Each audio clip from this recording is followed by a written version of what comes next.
Hello friends, पहला question है कि इसमें से कौन सा ऑप्टिकली एक्टिव है। अब तक ऑप्टिकली एक्टिव के बहुत सारे क्वेश्चन कर चुके हैं अपन लोग। ऑप्टिकली एक्टिव का मतलब होता है जिसके पास में भी चिलेटिंग लिगेंड होगा वो ऑप्टिकली एक्टिव होगा। चिलेटिंग लिगेंड, और वो भी किस फॉर्म में? सिस फॉर्म में। तो चिलेटिंग लिगेंड होना चाहिए। ये सिस तो है बट इसमें चिलेटिंग नहीं है। ये इस यहाँ चिलेटिंग तो है बट सिस फॉर्म नहीं है। Chelating ligand with cis form, ये ऑप्टिकल एक्टिवेशन की कंडीशन होती है। तो आंसर जाएगा थर्ड ऑप्शन। अब इसके बारे में कुछ लिखा ही नहीं, सिस है कि ट्रांस है भैया, तो अपन तो सिस मान के ही चलेंगे। ट्रांस वाले को तो आंसर नहीं लगा सकते, इसीलिए मैंने इस क्वेश्चन को तीसरी बार वापस लिया है कि बहुत बार ऐसा आएगा जिसमें सिस फॉर्म तो होगी बट चिलेटिंग लिगेंड नहीं होगा। बहुत बार ऐसा होगा चिलेटिंग लिगेंड तो होगा लेकिन वो सिस फॉर्म में नहीं होगा, ट्रांस फॉर्म में होगा। तो दोनों कंडीशन साथ में होना जरूरी है। ओके, और कुछ नहीं लिखा है सिस ट्रांस के बारे में तो अपन उसको सिस ही मान के चलते हैं और उसी को अपन लगा के आ जाते हैं। Which of the following is not chelating ligand. अगर आप चिलेटिंग लिगेंड की बात करते हो तो आपने पढ़ा है कि जो भी जिस डाइडेंटेड मल्टीडेंटेड होते हैं जिसकी डेंटिसिटी 2 से ज़्यादा होती है वो चिलेटिंग लिगेंड होते हैं। लेकिन डाई ऑक्सीजन यानी कि O2 यानी मोनोडेंटेड लिगेंड है, ये चिलेटिंग लिगेंड नहीं है। अगला क्वेश्चन है which of the following is a not characteristic property of interstitial compound. Interstitial compound बहुत ज़्यादा इंपॉर्टेंट है, एनसीईआरटी में दे रखा है। इसने 4 प्रॉपर्टीज दे रखी है। पहले भी मैं एक बार क्वेश्चन शामिल कर चुका हूँ क्योंकि नीट में 3 बार क्वेश्चन आ चुका है। They have high melting point and boiling point comparison to pure metals. बिल्कुल सही बात है। डी ब्लॉक के एलिमेंट्स होते हैं, उनके बीच में अपने हाइड्रोजन कार्बन छोटे छोटे आकर के सब जमा हो जाते हैं, तो इनको बोलते हैं इंटरस्टिशियल कंपाउंड्स। और ये बहुत हार्ड होते हैं, ठीक है, हार्ड होते हैं और उनके मेल्टिंग पॉइंट बॉइलिंग पॉइंट बहुत ज़्यादा होते हैं। तो ये पहला सही है, दूसरा सही है। They do not retain metallic conductivity. ये एनसीईआरटी में लिखा है कि वो मेटेलिक कंडक्टिविटी को रिटेन करके रखते हैं, तो ये थर्ड वाला इनकरेक्ट है और जो इनकरेक्ट है वही अपना आंसर है। और केमिकली इनर्ट होते हैं, ये बात भी सही है। 4 प्रॉपर्टी लिखी है, चारों प्रॉपर्टी इस क्वेश्चन से एक्सप्लेन हो रही है, ठीक है। मेटल अपनी कंडक्टिविटी को रिटेन करके रखेंगे, केमिकली इनर्ट होंगे, बहुत हार्ड होंगे, मेल्टिंग एंड बॉइलिंग पॉइंट उसके हाई हो जाएंगे। ये इनकी प्रॉपर्टी होती है। अगला क्वेश्चन है एलिमेंट IUPAC UUS। UUS का मतलब होता है U मतलब अन, फिर से अन, और सेप्ट के लिए 170। जब मैंने आपको पीरियोडिक टेबल पढ़ाया था कि जब बोला था कि 100 से ज़्यादा अगर आपके पास में एलिमेंट आते हैं तो उसका ग्रुप नंबर होता है लास्ट के 2 एलिमेंट्स। तो ये जो लास्ट वाले 2 नंबर हैं वो आपके क्या दिखाएंगे? Group number. लास्ट के जो 2 होते हैं ना नंबर, ये ग्रुप नंबर को दिखाते हैं। बहुत आसान सा क्वेश्चन है, बस आपको पता होना चाहिए कि 100 से ज़्यादा अगर कोई एलिमेंट है तो उसके लास्ट वाले 2 नंबर है ना वो उसके ग्रुप नंबर को दिखाते हैं। ओके, तो ये ग्रुप नंबर 17 होगा। अगला क्वेश्चन है electron affinity nitrogen is less than carbon, ठीक है। तो अगर आपको इलेक्ट्रॉन एफिनिटी का ऑर्डर मैंने आपको याद कराया था, याद करो, नी बैन, पीरियोडिक टेबल पढ़ाई थी तब याद किया था, नी बैन बलिकोफेन, ट्रिक से याद करवाया था आपको, नी बैन बलिको कार्बन, ये कार्बन और ऑक्सीजन को अलग अलग लिखना पड़ेगा, कार्बन ऑक्सीजन फ्लोरीन, नी बैन बलिकोफेन, ठीक है। और ये तो है सेकंड पीरियड की इलेक्ट्रॉन एफिनिटी। थर्ड पीरियड की भी लिख देता हूँ ताकि आपको याद हो जाए। और मांगे आलिया, और मांगे आलिया ना 25 किलो की आप, 25 किलो की आप, बस लेफ्ट टू राइट जाओगे तो ये इंक्रीज होगी। ये इलेक्ट्रॉन एफिनिटी का ऑर्डर है जो एनसीईआरटी में दे रखा है, आपके बहुत काम की चीज़ है ये, सेकेंड और थर्ड पीरियड का। तो इलेक्ट्रॉन एफिनिटी अब यहाँ से देखोगे आप तो नाइट्रोजन और कार्बन को, नाइट्रोजन और कार्बन में से देखोगे तो कार्बन की ज़्यादा है, नाइट्रोजन की कम है। तो पहला स्टेटमेंट तो सही है। ओके, अगला स्टेटमेंट क्या बोलता है? Z effective of nitrogen is less than carbon. ये गलत हो गई भाई। जेड इफेक्टिव हमेशा लेफ्ट टू राइट इंक्रीज होता है, तो नाइट्रोजन का ज़्यादा होगा, कार्बन का कम होगा। स्टेटमेंट सेकंड इनकरेक्ट है। तो फर्स्ट वाला तो करेक्ट होगा, सेकंड वाला इनकरेक्ट होगा। आंसर जाएगा थर्ड ऑप्शन। आसान आसान एनसीईआरटी बेस्ड क्वेश्चन जो आप प्रैक्टिस करोगे, प्रैक्टिस करना बहुत ज़्यादा जरूरी है। बोला है नॉन प्लेनर का कौन सा मॉलिक्यूल होगा? आपको पता है NH3 की बात करें तो ये पिरामिडल शेप का होता है। हर किसी को इसकी शेप याद होती है जो नीट में सेलेक्ट होने जा रहा है उसको। NH3 की स्ट्रक्चर होती है ऐसे 3 बॉन्ड पेयर होते हैं और एक ये लॉन पेयर होता है। इसके अगर स्ट्रक्चर को देखोगे ना आप तो ऐसे 3, जैसे वो 3 टांगे वाला नहीं आता है, मतलब जिसको अपन ट्राइपॉड बोलते हैं, कैमरा की वीडियो कैमरा से शूटिंग करते हैं तब, तो ट्राइपॉड जैसा होता है। तो जो एक हाइड्रोजन, 3 हाइड्रोजन ज़मीन पे पड़े हैं और नाइट्रोजन ऊपर कैमरे की तरफ है और उसके ऊपर में एक लॉन पेयर लगा है, तो ट्राइपॉड, पिरामिडल को ट्राइपॉड ही बोलते हैं, ठीक है। ये तो सही बात है। तो ये तो हो गया नॉन प्लेनर, ठीक है। BRF5 की बात करोगे तो इसमें क्या है, इसकी स्ट्रक्चर बोलोगे AB5 और लॉन पेयर कितने होंगे, इसके पास 7 इलेक्ट्रॉन होते हैं, 5 चले गए, 1 बच गया लॉन पेयर, AB5L1। तो ये बनेगा स्क्वायर पिरामिडल, स्क्वायर पिरामिडल बनेगा। तो ये भी पिरामिडल है। पिरामिड का मतलब होता है ज़मीन के ऊपर बनने वाली स्ट्रक्चर्स। आपने देखा होगा मिस्र के पिरामिड्स। तो ये कोई प्लेनर थोड़ी, प्लेन तो एक कॉपी होती है, एक सर्किल प्लेन हो सकता है। और XGF4 की स्ट्रक्चर हर कोई जानता है, ये स्क्वायर प्लेनर होती है, स्क्वायर प्लेनर होती है। तो आंसर जाएगा यहाँ पे फोर्थ ऑप्शन, पहला और दूसरा दोनों नॉन प्लेनर हैं। अगला क्वेश्चन, लोवेस्ट मेल्टिंग पॉइंट। देखो मेल्टिंग पॉइंट की अगर अपन बात करें तो सबसे मेल्टिंग पॉइंट का एक फिक्स ऑर्डर होता है कंपाउंड्स में। एक आपको पता है नेटवर्क सॉलिड होते हैं, अपने अभी तो सॉलिड स्टेट हट चुकी है, लेकिन केमिकल बॉन्डिंग में भी वो आता है, थोड़ा बहुत तो आता है। एक होता है नेटवर्क सॉलिड, क्या बोलते हैं उसको, नेटवर्क सॉलिड, जिसमें SiO2 और वो आपका क्वार्ट्ज वगैरह उनकी स्ट्रक्चर होती थी। क्वार्ट्ज तो नहीं होगा बट क्रिस्टलिन जो भी स्ट्रक्चर्स होती है जिनका फिक्स पैटर्न होता है, डायमंड, ग्रेफाइट, उनका मेल्टिंग पॉइंट, बॉइलिंग पॉइंट बहुत ज़्यादा होता है। उसके बाद में आता है आयनिक कंपाउंड और सबसे कम आता है कोवेलेंट कंपाउंड, ठीक है। ये मेल्टिंग पॉइंट का एक फिक्स ऑर्डर होता है। तो अब यहाँ देखोगे ये आयनिक है, ये आपका नेटवर्क सॉलिड है, ये आपका आयनिक है और ये आपका क्या है, कोवेलेंट है। ओके, ये कोवेलेंट है। तो सबसे कम पूछा है, लोवेस्ट पूछा है, तो लोवेस्ट होगा कोवेलेंट वाले का। हाईएस्ट पूछता तो आंसर जाता थर्ड ऑप्शन। आसान क्वेश्चन। ओके, अगला बात है, ऑक्सीडेशन स्टेट निकालनी है सबकी, फिर उनको ऐड कर देना, कितना आंसर आएगा। यहाँ इसकी ऑक्सीडेशन स्टेट निकालेंगे क्रोमियम की, क्या होगा, X-4, एक ऑक्सीजन के ऊपर -2 चार्ज होता है, 2 पे -4, -2 बराबर 0, तो X बराबर आ जाएगा +6। इसका कितना आया, ये +6 आ गया। KMnO4 की याद निकालोगे तो +1 + X -8 बराबर 0, तो इसको सॉल्व करोगे तो +7 में आ जाएगा। और कार्बोनिल कंपाउंड हमेशा 0 ऑक्सीडेशन स्टेट में होते हैं, ये बात तो बहुत बार आपके साथ में बोल चुका हूँ। तो अब इन तीनों को जोड़ देना, 6 + 7 + 0 कितना हो जाएगा, 13। बहुत आसान सा क्वेश्चन था ये। ओके, अगला क्वेश्चन है, ये बोलता है इतने मोल नाइट्रोजन के लिए आपने, इतने मोल हाइड्रोजन के लिए और NH3 बना रहे हो, मतलब कि N2 + H2 gives 2NH3। Haber process वाली रिएक्शन होगी, 3H2 आता है यहाँ पे, N2 + 3H2 गिव्स 2NH3। ये बैलेंस रिएक्शन है, मोल कंसेप्ट का क्वेश्चन है। अब अपने को बताने हैं पहले, अब इसमें पता है 2 चीज़ें दे रखी है, मतलब नाइट्रोजन के भी मॉलिक्यूल्स वगैरह, नाइट्रोजन का भी डाटा दिया हुआ है और हाइड्रोजन का भी डाटा दिया हुआ है। जब 2 डाटा दिए होते हैं तब आपको चेक करना पड़ता है लिमिटिंग रिएजेंट। और इस क्वेश्चन में तो पूछ भी लिया लिमिटिंग रिएजेंट कौन है। लिमिटिंग रिएजेंट निकालने के लिए अपन क्या करते हैं, जो डाटा देता है उस डाटा को उसके स्टोइकियोमेट्रिक कोफिशिएंट से डिवाइड कर देते हैं, यानी कि लिमिटिंग रिएजेंट बराबर डाटा, जो भी गिवन डाटा होता है, मोल दिया हो, भले वेट दिया हो, जो भी दिया हो, वॉल्यूम दिया हो, उसको अपन लोग स्टोइकियोमेट्रिक कोफिशिएंट से डिवाइड कर देते हैं। तो यहाँ पे N2 के क्या दिया है, 17.86 × 10⁻² अपॉन इसका स्टोइकियोमेट्रिक कोफिशिएंट कितना, 1। हाइड्रोजन का निकालते हैं, कितने दिए हैं, 496 × 10⁻³ अपॉन 3। अब अगर जो कम आएगा ना, अब आंसर में जो कम आएगा वो लिमिटिंग रिएजेंट होगा। ये तो आ गया है 17, इसको अगर लिखेंगे 1.786 × 10⁻³ दोनों को पावर में सेम होनी चाहिए ताकि आप कंपेयर कर पाए। 3 से डिवाइड कीजिए, 3 एकम 3, कितने बच गए, 1, 6 × 18, 1 बच गया, 5 × 15 × 10⁻³ अब कम कौन सा है, कम है अपने पास में हाइड्रोजन, हाइड्रोजन कम है, जो कम होगा वो होगा लिमिटिंग रिएजेंट।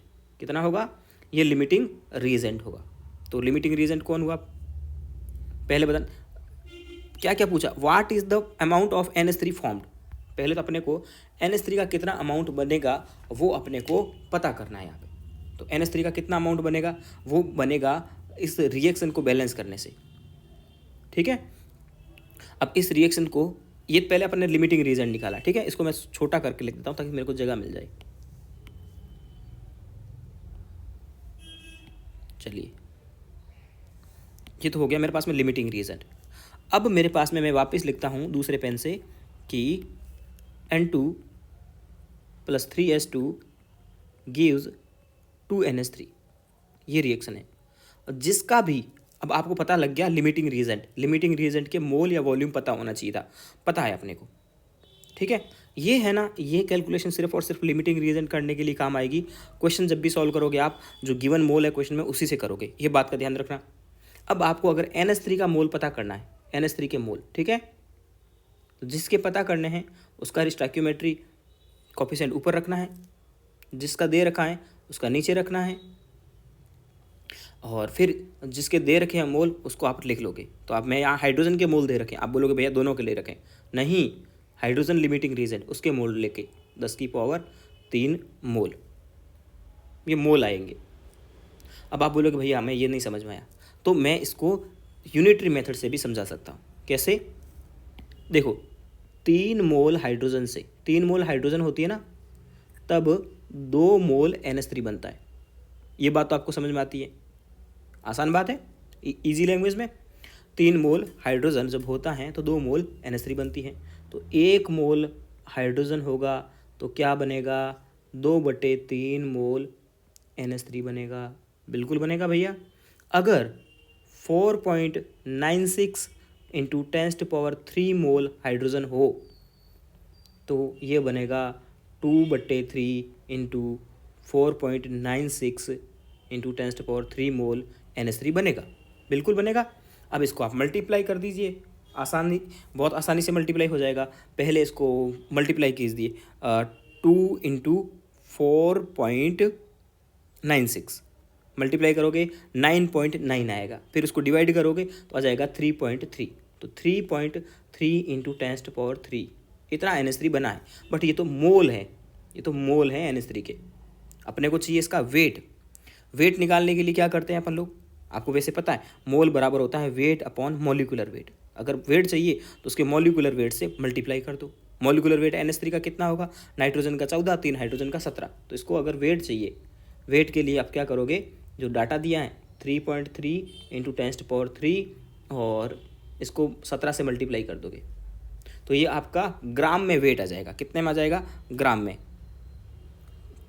तो 3.3 को 17 से मल्टीप्लाई कीजिए आप, बहुत आसान है, 56 आंसर आएगा आपका। 56 × 10⁻³ ग्राम में आएगा, और केजी में लिखोगे तो 56 आंसर कर दोगे। तो पहला आंसर आ गया। पहली बात तो लिमिटिंग रीजन कौन था, हाइड्रोजन था, तो ये नाइट्रोजन वाले ऑप्शन तो पहले ही कट गए। उसके बाद में आपने सॉल्व कर दिया, बहुत लेंदी, सेक्शन बी में आने लायक क्वेश्चन था, लिमिटिंग रीजन पहचानना कैसे। जब भी 2 डाटा दे तो आपके माइंड में, क्वेश्चन में लिखा हो ना लिखा हो, आपके माइंड में हमेशा लिमिटिंग रीजन आना चाहिए। लिमिटिंग रीजन आएगा, फिर आप लिमिटिंग रीजन कौन सा है उसका पता करने के लिए पहला मेथड काम में लोगे। पहले मेथड से सिर्फ आपको लिमिटिंग रीजन पता लगेगा, फिर आपको रिएक्शन के बेसिस पे उस लिमिटिंग रीजन के डाटा को लेते हुए आपको कैलकुलेट करना है, जो भी जिसके भी मोल पूछे गए हैं। ओके, आ गया, ठीक है, आगे बढ़ते हैं। अगला क्वेश्चन बोलता है, एक टेनिस की बॉल है, कोई दिक्कत नहीं है, भले टेनिस की हो भले क्रिकेट की हो, हम तो क्वेश्चन सॉल्व करने बैठे हैं। ठीक है, तो टेनिस की बॉल है, उसका मास दे दिया अपने को 5 किलोग्राम। पेन वापस चेंज कर लेता हूँ मैं, रेड मेरी फेवरेट, 5 किलोग्राम। उसकी स्पीड इतनी है, m और v दिया है, और बोल रहा है स्पीड को 5% एक्यूरेसी के साथ मेजर करते हैं। कितनी एक्यूरेसी के साथ में, 5% एक्यूरेसी के साथ में मेजर करते हैं। ठीक है, तो आपको अनसर्टिनिटी बतानी है पोजीशन में, तो आपके माइंड में सीधा का सीधा हाइजेनबर्ग अनसर्टिनिटी प्रिंसिपल आ जाता है। आता है, बिल्कुल आएगा, वही आना चाहिए, और तो कोई आना भी नहीं चाहिए। ठीक है, तो हाइजेनबर्ग की प्रिंसिपल, अनसर्टिनिटी वाला प्रिंसिपल आना चाहिए। आ गया, क्या होता है वो प्रिंसिपल, वो होता है delta x × delta p = h/4πm। आप बोलोगे भैया इक्वल नहीं होता है, मैं बोलता हूँ इक्वल कोई नहीं है, लेकिन अपने को यहाँ कैलकुलेट करना है। ठीक है, h/4π ये होता है। h/4π की वैल्यू होती है न्यूमेरिकल सॉल्व करने के लिए 1/2 इंटू 10⁻⁻34। अरे भैया ये क्या हो गया? हाँ बस न्यूमेरिकल के लिए यही याद रखते हैं, delta x into delta p equals to 1/2 into 10⁻⁻34। अब आपको डेल्टा पी को लिखना पड़ेगा एम डेल्टा वी। क्या लिखोगे? एम डेल्टा वी लिख दोगे पी को। डेल्टा एक्स अपने को कैलकुलेट करना है, कोई बात नहीं। एम कितना होता है? 5 ग्राम होता है। ग्राम को किलोग्राम में कन्वर्ट करो, ठीक है। डेल्टा वी अब आपको 50 नहीं लिखना है, डेल्टा वी लिखना है आपको 50 का 5%, क्योंकि 50 पूरा मेजर नहीं कर पा रहा है, 5% कर पा रहा है। 5% का मतलब 5/100 बराबर 1/2 इंटू 10⁻⁻34। अब तो बहुत आसान है। डेल्टा एक्स अगर आपको कैलकुलेट करना है, पहले पावर को बात कर लेते हैं। 5 इंटू 5 25, 25 इंटू 25, या फिर सीधा सबको इधर ही ले सको, 10⁻⁻34। और ये 10 की पावर, ये जो 100 है ना, ये आपको पता है उधर जाएंगे तो मल्टीप्लाई में आ जाएंगे। 100 ऊपर आ गए, नीचे क्या क्या आ गया? 5 इंटू 10⁻⁻3 इंटू 50 इंटू 5, और एक पहले से 2 था, लिख दिया मैंने सब कुछ। अब 5 इंटू 2 10 हो गया, और ये हो गया 5 इंटू 5 25। तो नीचे कितना आ गया? 25। 10⁻⁻1 आएगा नीचे, आएगा, ओके। फिर उसके बाद में ऊपर कितना बचा? 10⁻32, 100 से मल्टीप्लाई करते ही। अब अगर आप इसको कैलकुलेट करोगे तो 10⁻, ऊपर बच गया 10⁻31/25, ठीक है। देखो ठीक है, अब मैं क्या करता हूँ, 10⁻31 को ऐसे ही रहने देता हूँ। 1/25 को मैं सॉल्व करता हूँ, पहले 1/25 से कर लेता हूँ, कैलकुलेट करता हूँ। 1 और 25 का डिवाइड करना है, भाग जाएगा नहीं, पॉइंट लगेगा, यहाँ आएगा 0, फिर भी भाग नहीं गया, फिर लगा 0, यहाँ आया 100, और ये आ गया 2500 के 100, ख़त्म भाग। तो आंसर आएगा 0.004। तो आंसर कितना आया आपके पास में? 0.04 इंटू 10⁻31। इसको आगे सेट करोगे तो 4 इंटू 10⁻33, ये आपका आंसर आ गया। आसान क्वेश्चन था। हाइजेनबर्ग की अनसर्टिनिटी पे क्वेश्चन तो आते ही आते रहते हैं। चलिए अगला क्वेश्चन बॉइलिंग पॉइंट के बारे में। ये तो एनसीईआरटी में दे रखा है और आपको मैंने GOC2 में पढ़ाया भी था और बोला था बहुत इंपॉर्टेंट है भैया, लोग याद करो, ठीक है। एक तो याद किया था OPM, ठीक है। और यहाँ क्या आएगा? ऑर्थो, फिर आएगा पैरा, फिर आएगा मेटा। OPM, जब भी आपको बॉइलिंग पॉइंट पूछे क्या बोलोगे? OPM। बॉइलिंग पॉइंट का ऑर्डर OPM, ऑर्थो का ज़्यादा और मेटा का सबसे कम। एनसीईआरटी में दे रखा, याद कर लेना अच्छे से, ठीक है। अगला क्वेश्चन है, हेलो फॉर्म रिएक्शन कौन नहीं देता है? हेलो फॉर्म रिएक्शन के लिए आपके पास में एक कंडीशन होती है, CH3CO, और यहाँ एक Z ग्रुप होता है और Z के पास में लॉन पेयर नहीं होने चाहिए। एसीटोन का अगर आप स्ट्रक्चर बनाओगे तो CH3CO CH3, बिल्कुल इसके पास में ये वाली यूनिट है तो ये तो टेस्ट दे देगा। एसिटोफिनॉन CH3CO, और यहाँ पे फिनॉन का मतलब होता है बेंजीन रिंग, फिनाइल रिंग। इसके पास में भी ये वाली स्ट्रक्चर है तो ये भी आपका दे देगा, ओके। अगला है प्रोपियोफिनॉन, मतलब CH3CH2C डबल बॉन्ड O, और ये बेंजीन। क्या इसके पास में CH3 यूनिट है? CH3 फिर कार्बन फिर O, ये यूनिट है? नहीं है, वो यूनिट नहीं है तो ये नहीं देगा। तो आंसर जाएगा थर्ड ऑप्शन, ओके। अगला क्वेश्चन, ये R2CDCl वाला तो हर कोई जानता है, एनसीईआरटी में डायरेक्ट दिया है। एसीटोन बनाने का मेथड होता है, एक तरह से कीटोन बनते हैं इसमें। तो ए का तो जाएगा सेकंड ऑप्शन, ये पहले भी क्वेश्चन कर चुके हैं, एनसीईआरटी में डायरेक्ट दिया है R2CD कीटोन बनाता है। तो ए का क्या जाएगा? Second option. ए का सेकंड ऑप्शन जाएगा, तो 2 ऑप्शन हो सकते हैं, थर्ड और फोर्थ तो पहले ही कट गए। और दूसरी बात ये है कि कीटोन की रिएक्शन, एल्डिहाइड या कीटोन की रिएक्शन ग्रिग्नार्ड रिएजेंट के साथ में करते हैं। देखो ग्रिग्नार्ड रिएजेंट के साथ में करते हैं, तो अगर मैंने आपको बहुत अच्छे से दिखाया था कि अगर फॉर्मेल्डिहाइड होता है तो प्राइमरी अल्कोहल बनता है, प्राइमरी अल्कोहल बनता है। अगर बाकी कोई भी दूसरा एल्डिहाइड हो तो सेकेंडरी अल्कोहल बनता है। और अगर कीटोन की रिएक्शन ग्रिग्नार्ड के साथ में कराते हैं तो 3 डिग्री अल्कोहल बनता है। एनसीईआरटी का डाटा है, एग्जाम में पूछा हुआ है, बहुत इंपॉर्टेंट है। ठीक है, तो डी क्या जाएगा, डी से बनेगा 3 डिग्री अल्कोहल। ओके, तो डी का आंसर जाएगा थर्ड। आंसर आ गया फर्स्ट ऑप्शन आपके पास।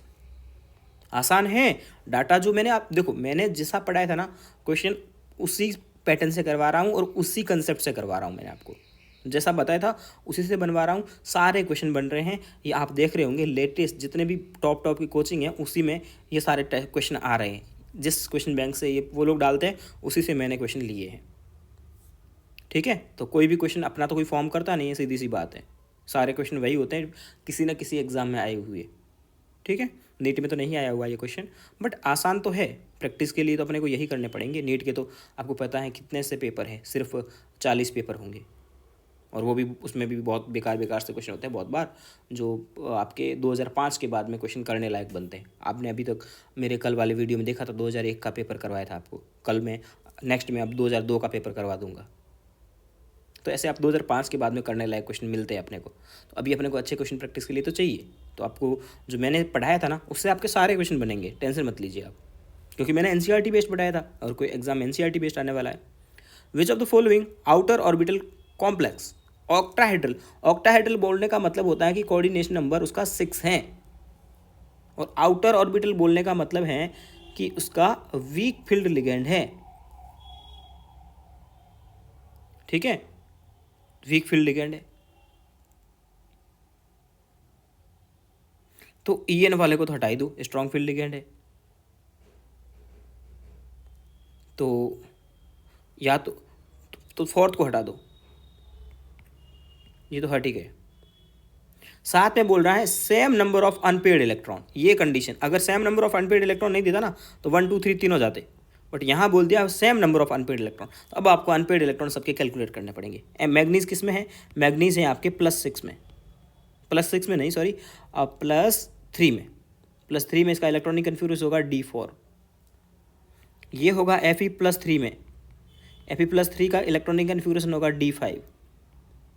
यहाँ कोबाल्ट +3 में है तो इसका इलेक्ट्रॉनिक कन्फिगरेशन होगा D4। जिसके इलेक्ट्रॉनिक कन्फिगरेशन सेम आ गए वीक फील्ड में तो उसके electron number of unpaired electron भी सेम होंगे। तो फर्स्ट एंड थर्ड जाएगा आंसर। ठीक है, क्योंकि सेकंड वाले के अनपेड डी इलेक्ट्रॉनिक कन्फिगरेशन भी अलग है तो अनपेड इलेक्ट्रॉन तो सेम नहीं आ सकते। ओके, आगे बढ़ते हैं। False about KMnO4। KMnO4 में अगर आप देखते हो ना मैग्नीज की स्ट्रक्चर आपको एनसीईआरटी में दे रखी है बहुत अच्छे से। मैं MnO4-2 की स्ट्रक्चर्स दे रखी है। कैसे बनाते हैं स्ट्रक्चर्स, Mn बनाएंगे फिर 4 ऑक्सीजन लगाएंगे, 1 2 3 और 4 ऑक्सीजन लगा दिए, 1 2 3 4।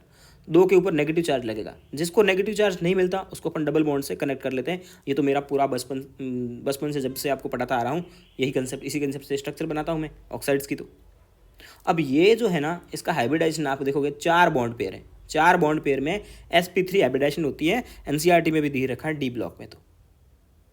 तो ये वाला तो इनकरेक्ट है ना, फॉल्स स्टेटमेंट है। ये DsP2 हाइब्रिडाइजेशन बोलता है। DsP2 जैसी टर्म अपन कोऑर्डिनेशन कंपाउंड्स के काम में लेते हैं जब अपने पास में स्ट्रॉन्ग फील्ड लिगेंड होता है। चलिए अगला क्वेश्चन। अगले क्वेश्चन में अपने को दिया है वेवलेंथ का ऑर्डर। ये क्वेश्चन 2017 में पूछा था, असर्शन रीजन के फॉर्म में नहीं बोला था बट ऐसे पूछ लिया था। मैं बता दूं आपको, जितना ज़्यादा वीक फील्ड लिगेंड होगा उतनी उसकी वेवलेंथ ज़्यादा होगी। और लिगेंड की स्ट्रेंथ, लिगेंड की स्पेक्ट्रोकेमिकल सीरीज आपको याद करने की ट्रिक बताई थी। आई बार सानिया कूल स्टाइल से फिरोज छेड़ता है, जलता है, नाचता है, इंडियट नहीं इनकी सुनता कोई। तो NO सबसे स्ट्रांग है, फिर ये वीक है और ये सबसे वीक है। तो वेवलेंथ का ऑर्डर लिगेंड की लिगेंड स्ट्रेंथ का उल्टा होता है। तो ये बात, पहला स्टेटमेंट तो सही है। दूसरा, the stability of different complex depend on strength of the ligand various ligand.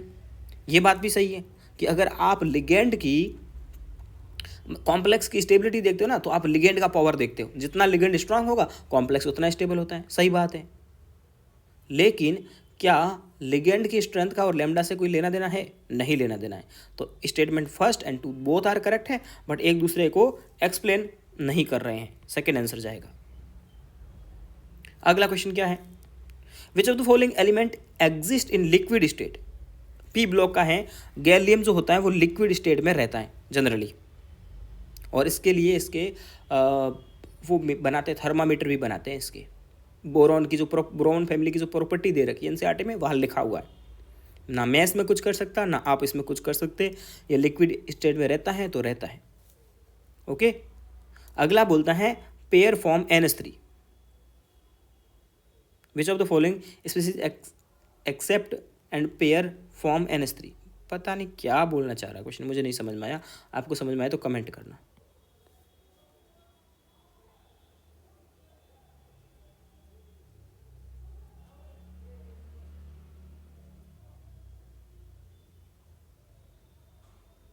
चलो अगला आगे बात करते हैं। Which of the following species are Lewis acid and not a protic acid. Very good, आप बोल दिए भैया लेविस एसिड है लेकिन सच्चा प्रोटिक एसिड नहीं है, तो वो तो बोरिक एसिड ही होगा। सही बात है, बोरिक एसिड होगा, लेकिन BCl3 भी लेविस एसिड है और वो प्रोटिक नहीं है। क्या BCl3 H+ दे सकता है? क्या BCl3 के पास में H+ है? नहीं है भैया, नहीं है तो नहीं दे सकता। क्या बोरॉन फैमिली लेविस एसिड है?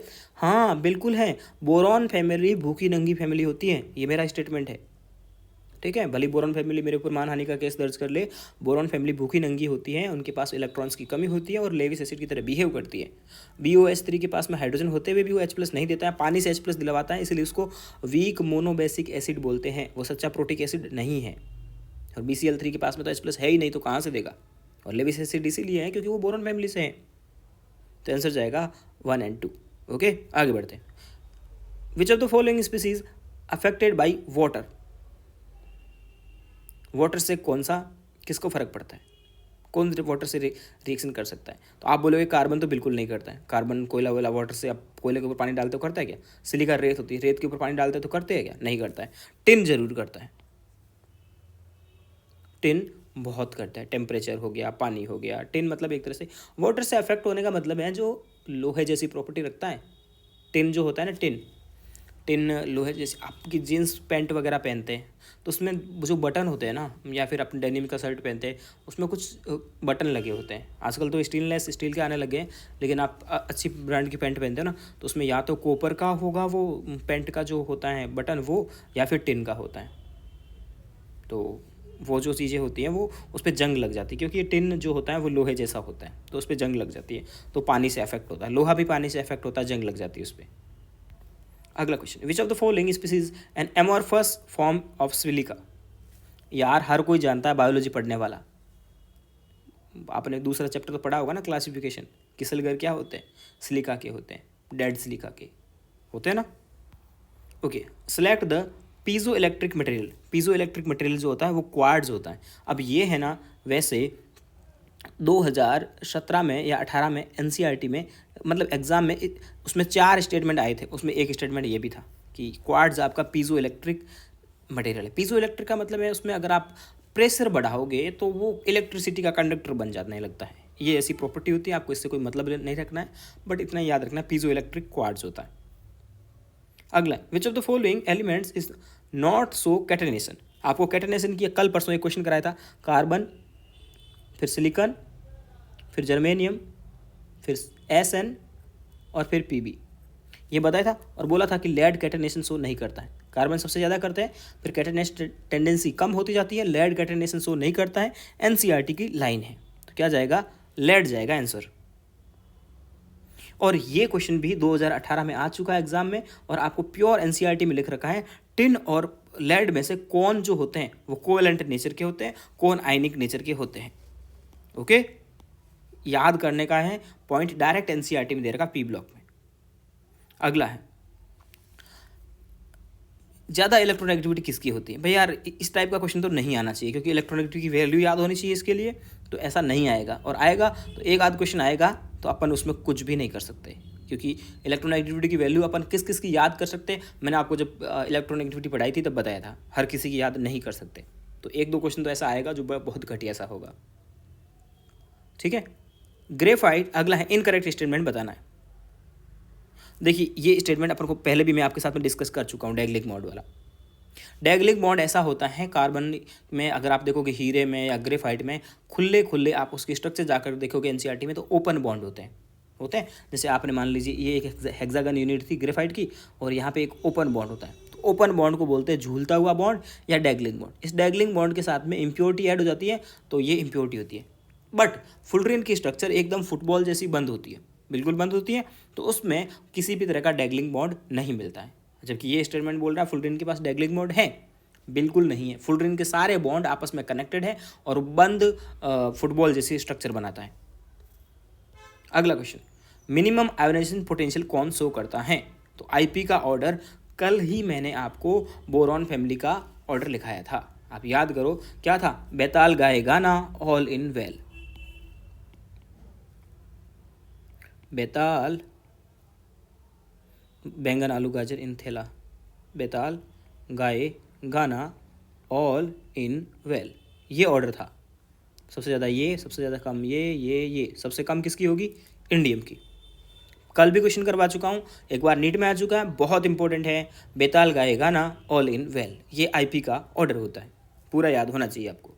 अगला है बोरेक्स बीट टेस्ट कौन शो नहीं करता है? तो बोरेक्स बीट टेस्ट आपको कौन कौन शो करता है? अब आपके पास में जब आप पढ़ते हो ना प्रैक्टिकल ऑर्गेनिक, प्रैक्टिकल केमिस्ट्री, आप प्रैक्टिकल भी आपके ऐड हुए हैं, तो वहाँ पे भी आ चुका है। तो बोरेक्स बीट टेस्ट आपको अच्छे से आना चाहिए। जिंक शो नहीं करता है, डी ब्लॉक के ट्रांजिशन एलिमेंट शो करते हैं। ओके, आगे बढ़ते हैं। सिंथेसिस गैस का फॉर्मूला तो आपको याद ही होगा, CO+H2 होता है, ये भी एग्जाम में आ चुका है। Select the correct statement. Diamond है hardest substance on the earth, सही बात है, डायमंड बहुत हार्ड होता है, पूरी दुनिया में उससे हार्ड तो कुछ होगा ही नहीं। ठीक है, diamond is used N abrasive for sharping of hard tools, बिल्कुल डायमंड्स को मतलब एक तरह टूल्स की फॉर्म में यूज़ करते हैं, किसी को अगर धार लगानी हो, तेज करना हो तो उसके लिए। अगला, borax also used flux for soldering metals, metals को सोल्ड करने के लिए बोरेक्स यूज़ करते हैं। ये सारे स्टेटमेंट एनसीईआरटी के और सारे के सारे सही है। ओके, अगला है most of the select third most abundant element in the earth. अगर अपन सब बात करें ना तो ये क्वेश्चन वैसे मेटलर्जी में आ जाता है अब। ठीक है, तो पहले सबसे ज़्यादा तो होता है, आपको पता है ऑक्सीजन होता है, फिर सिलिका होता है और उसके बाद में एल्युमिनियम आता है। ठीक है, तो एल्युमिनियम थर्ड नंबर का एलिमेंट है जो धरती पे सबसे ज़्यादा मिलता है। सेलेक्ट इनकरेक्ट मैच, ये फॉर्मूले दे रखे हैं आपको, पी ब्लॉक में दे रखे होंगे। सिली साल्टीपीटर और इंडियन साल्टीपीटर दोनों फॉर्मूले बिल्कुल सही है, पी ब्लॉक में लिखे हुए हैं, ये भी सही है, ये भी सही है। NaNO3 को सिली साल्टीपीटर बोलते हैं, KNO3 को इंडियन साल्टीपीटर बोलते हैं, और Ca9P4O6 को और .CaF2 को फ्लोरोएप्टाइट बोलते हैं। ये तीनों फॉर्मूले एकदम सही हैं, तो यहाँ आपको एक भी गलत नहीं मिलेगा। ठीक है, एलोट्रॉप्स का मतलब होता है, जैसे आपने फास्फोरस के एलोट्रॉप्स पढ़े थे, वाइट और रेड और ब्लैक फास्फोरस। कार्बन के एलोट्रॉप्स पढ़े थे आपने, हीरा, डायमंड, ग्रेफाइट, फुलरिन, ये सब। लेकिन नाइट्रोजन किसी भी तरह का एलोट्रॉपी शो नहीं करता है। अगला question, which of the following species exist. तो ये तो आपको बस याद होना चाहिए यार, कुछ भी नहीं कर सकता मैं। ठीक है, वैसे मैं आपको इसको इनर्ट पेयर इफेक्ट से समझाने की कोशिश कर सकता हूँ। तो इसमें दो कंसेप्ट लगते हैं। एक तो इनर्ट इफेक्ट लगेगा, बिस्मिथ कौन सी फैमिली में आता है? नाइट्रोजन फैमिली में आता है। नाइट्रोजन फैमिली में नाना पाटेकर ऐसी सब्जी बनाई, नाना पाटेकर ने ऐसी सब्जी बनाई, या फिर ऐसे याद करते हैं लोग, New Zealand Australia Pakistan, New Zealand Pakistan Australia सब बिके। मैं तो ऐसे याद रखता हूँ, नाना पाटेकर ऐसी सब्जी बनाई, क्योंकि मैंने आप देखा न्यूजीलैंड ऑस्ट्रेलिया बोल दिया सीधा, पाकिस्तान बीच में से गायब कर दिया। ठीक है, तो इसमें दो ऑक्सीडेशन स्टेट मिलेगी इनर्ट पेयर इफेक्ट के अकॉर्डिंग, एक +5 और एक मिलेगी आपको +3। +5 ऊपर वालों में स्टेबल होगी और +3 की stability down the group increase होगी। ये ऑर्डर होता है inert pair effect. Inert pair effect से बहुत सारे क्वेश्चन करवा चुका, अब तो आपको रट ही गया होगा अगर आपने पूरे मेरे 635 MCQ सॉल्यूशन देखा है तो। ठीक है, तो +5 में +5 है ना बिस्मथ के लिए, बिस्मथ बहुत रेयरली शो करेगा, बहुत अनस्टेबल है। तो अब +5 के साथ में अगर कोई रह सकता है तो वो छोटे छोटे एटम रह सकते हैं, बड़ा एटम कोई भी नहीं रह सकता। ठीक है, तो इन सब में देख लो, साइड एटम में फ्लोरीन, क्लोरीन, ब्रोमीन, आयोडीन में छोटा कौन होगा? छोटा होगा वो रह सकता है, बड़ा तो नहीं रह सकता इसके साथ में, तो छोटा वाला आंसर लगाएंगे अपन। ठीक है, which of the following species not form D pi bond? ठीक है, डी पाई बॉन्ड शो करने के लिए उसके पास में डी ऑर्बिटल होना चाहिए। लाइक फॉस्फोरस के पास डी ऑर्बिटल है, आर्सेनिक के पास में डी ऑर्बिटल है, इसके पास में डी ऑर्बिटल है ही नहीं, ना नाइट्रोजन के पास है, ना कार्बन के पास में, ना हाइड्रोजन के पास में। जब डी ऑर्बिटल ही नहीं है तो डी पाई बॉन्ड कैसे फॉर्म करेंगे? ओके, बढ़े आगे। बोलता कोवेलेंट कौन सा है?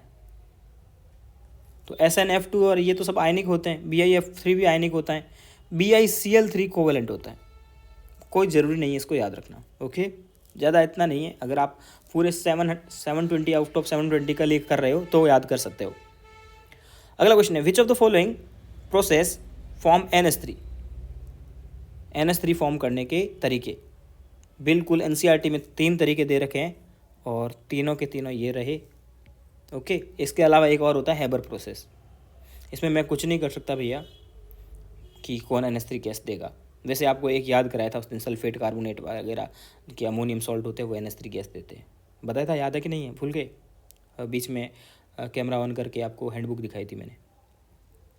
ओके, अगला क्वेश्चन है, हैबर प्रोसेस में प्रमोटर कौन होता है? अब हैबर प्रोसेस की बात करते हैं तो प्रमोटर होता है मोलिब्डेनम, और एक प्रमोटर के अलावा एक पॉइजनस भी होता है, वो होता है कार्बन मोनोऑक्साइड। प्रमोटर होता है मोलिब्डेनम और ये होता है कार्बन मोनोऑक्साइड। इसमें एंगल की वैल्यू कितनी होगी? अब ऐसा फर्जी क्वेश्चन पूछ लेगा तो आपको NCERT के पेज पे जाना पड़ेगा और याद करना पड़ेगा। ठीक है, इसमें मैं कुछ भी नहीं कर सकता। अगला क्वेश्चन है, calculate the value of X। अगर आप इसकी हाइब्रिडाइजेशन चेक करोगे तो हाइब्रिडाइजेशन इसके 3 बॉन्ड पेयर, एक लॉन पेयर, sp3 आती है हर एक फॉस्फोरस की। तो sp3 में हाइब्रिडाइजेशन तो sp3 है तो बॉन्ड एंगल आना चाहिए 109 डिग्री 28 मिनट, बट ये नहीं होता है। ठीक है, इसमें बहुत सारा एंगल स्ट्रेन होता है, तो एंगल कम होकर के सिर्फ 60 डिग्री का रह जाता है। ठीक है, कितने का रह जाता है? 60 डिग्री का। ये भी NCERT, मतलब ऐसे फर्जी क्वेश्चन भी आ सकते हैं, मैंने 2-3 ले करके दिखा दिया आपको कि इस टाइप के क्वेश्चन भी आ सकते हैं। हर चीज़ आप याद नहीं रख सकते। ये दोनों क्वेश्चन जो थे ना, इनको याद नहीं रख सकते। अब ये अगर क्वेश्चन आएंगे ना तो ये एक तरह से नए क्वेश्चन होंगे बिल्कुल। विच of the following metal not dissolve in concentrate HNO3? तो ये भी एक होता है, कौन कौन सी मेटल्स HNO3 के कंसनट्रेट HNO3 के साथ में डिजॉल्व नहीं होती हैं, उसको मैं आपको लिखा देता हूँ एक बार, है ना। ये याद ही करना होता है, और कौन कौन किस किस को डिजॉल्व नहीं करते मैंने एक पेज पे लिख रखा था जब मैं ये क्वेश्चन फॉर्म कर रहा था, तो मैं आपको लिखा ही देता हूँ। और बिल्कुल मिल जा भाई।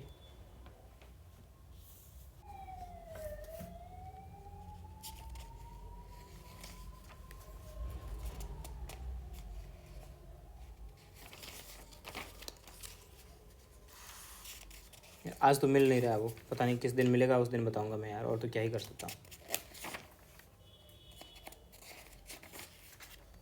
लिखा था मैंने यार कि कौन रिएक्शन नहीं कर सकता है। बहुत अच्छी ट्रिक भी बुलाई थी, बाल फैलाकर ऐसे कुछ। तो आप क्रोमियम और एल्युमिनियम होते हैं, इसके अलावा और भी एलिमेंट होते हैं जो HNO3 में डिजॉल्व नहीं होते हैं। मेटल्स है कुछ, बट क्या ही बोल रहे, नहीं याद आ रहा मुझे। तो अभी आप यही याद रखिए कि 2 एलिमेंट ऐसे होते हैं जो कि HNO3 में डिजॉल्व नहीं हो सकते। अगला है, which of the following phosphorus is translucent? इसका आंसर तो P फॉर वाइट, ये फॉस्फोरस जाता है वाइट वाला। ठीक है, ओके। अगला क्वेश्चन है, which of the following phosphorus glow in dark? तो ये भी वाइट फॉस्फोरस जो होता है वो अंधेरे में ग्लो करता है, चमकता है। Which of the following sublimed in air has opaque monoclinic rhombohedral crystals? तो अल्फा ब्लैक फॉस्फोरस। ये बकवास क्वेश्चन है, आज मैंने ऐसे डाल दी है कि अगर क्वेश्चन बस बकवास भी आ जाए तो आप थोड़ा याद रहे। होम्स सिग्नल, ये इंपॉर्टेंट क्वेश्चन है। कॉम है जो होम्स सिग्नल बनाता है। ये क्वेश्चन पहले भी मैंने आपको बताया था। पहले समुद्री रास्तों में क्या होता था, एक पाउडर में लेकर के चलते थे समुद्री लोग, तो उससे होता क्या था कि अगर समुद्री जहाज़ रास्ता खो जाए तो उसको पानी में फेंकते थे, और पानी में फेंकते थे तब आग लगती थी, तो उससे उनको पता, बाकी लोगों को पता लग जाता था कि वहाँ पे कोई है, तो उसको बचाने के लिए चले जाते थे। ठीक है, तो ये होम्स सिग्नल का कंपोनेंट होता है। एनसीईआरटी में दे रखा है, एक बॉक्स बना करके पढ़ना उसको एक बार। Which of the following is not colourless, not नहीं बोला, which of the following is colourless, oily liquid and hydrolyse presence of moisture. अब ये इसकी प्रॉपर्टी देख करके इसको पहचानना था यार, क्या ही बोलूँ मैं इसके बारे में। अगला है PCl5 को कौन सी प्रोसेस में PCl5 नहीं बनेगा, PCl3 नहीं बनेगा, तो इन सब प्रोसेस में PCl3 बनता है। आंसर जाएगा कोई नहीं। विच of the following process form PS3। Phosphine बनाने के बहुत सारे मेथड होते हैं, 3 मेथड होते हैं, एनसीईआरटी में 3 मेथड दे रखे हैं, और क्वेश्चन मोस्ट इंपॉर्टेंट है। ठीक है, वाइट फॉस्फोरस को NaOH के साथ में रिएक्शन कराओगे तो भी फॉस्फीन बनती है। H3PO3 फॉस्फोनिक एसिड बोलते हैं इसको, फॉस्फोनिक एसिड को हीट करते हो तो भी फॉस्फीन बनती है, और कैल्शियम फॉस्फाइड से भी बनती हैं। ये तीनों मेथड हैं फॉस्फीन बनाने के, एनसीईआरटी में दे रखे हैं, आपको याद होने चाहिए। ओके, अगला क्वेश्चन है which of the following process pyrophosphorous acid. Okay, pyrophosphorous acid मतलब होता है H2P2O7, कौन बनाता है, तो इस रिएक्शन से बनता है, बट ये भी इंपॉर्टेंट नहीं है इतना क्वेश्चन। आप बोलोगे भैया, आप जब आप बोल रहे हो कि हम 5000 मोस्ट इंपॉर्टेंट क्वेश्चन करवा रहे हो, फिर भी आप ऐसे फर्जी क्वेश्चन डाल देते हैं, तो 45 क्वेश्चन आएंगे आपके टोटल, वैसे 50 क्वेश्चन आने वाले, बट ठीक है, उसमें से आपको 45 करनी है, तो उसमें से 4-5 क्वेश्चन तो ऐसे आएंगे जो बिल्कुल फर्जी टाइप के होंगे। तो वैसे ही क्वेश्चन कुछ मैं सेलेक्ट करके डालाया था। Select correct order of given property. Correct order कौन सा है? ऑक्सीडाइजिंग नेचर हमेशा डाउन द ग्रुप इंक्रीज होता है, ये सही बात है।